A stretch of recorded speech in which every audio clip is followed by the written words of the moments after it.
விருதுநகர் மாவட்டம் ராஜபாளையம் அருகே உள்ள முகவூர் முத்துசாமிபுரத்தைச் சேர்ந்த அருண்குமார் என்பவர் என்ன சாதனை படைத்துள்ளார். அவர் கைகளை தரையில் ஊன்றியவாறு தலைகீழாக நின்று 1 லிட்டர் தண்ணீரை குடித்து சாதனை படைத்துள்ளார். தமிழக அரசு உதவினால் மேலும் பல சாதனைகள் புரிய தயாராக உள்ளதாக அருண்குமார் தெரிவித்திருக்கிறார்.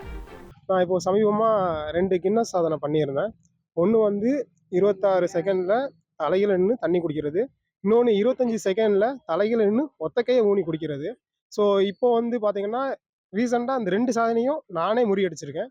ஒன்று 18 செகண்டில் குடிச்சு, இன்னொன்று 17 செகண்டில் குடிச்சும் முறியடிச்சிருக்கேன். ஏன் இந்த முயற்சி அப்படின்னா, என்னை பார்த்து நிறையா இளைஞர்கள் சாதனை படைக்கணும் அப்படின்னு நான் ஆசைப்பட்றேன். நம்ம தமிழ்நாடு ஸ்போர்ட்ஸில் மட்டும் இல்லாமல் இந்த மாதிரி சாதனையிலையும் சாதனை படித்தா நம்ம தமிழ்நாடு உலகளவில் இன்னும் நிறைய ரீச் ஆகும். செய்திகளை உடனுக்குடன் தெரிந்து கொள்ள உடனே சப்ஸ்கிரைப் பண்ணுங்க.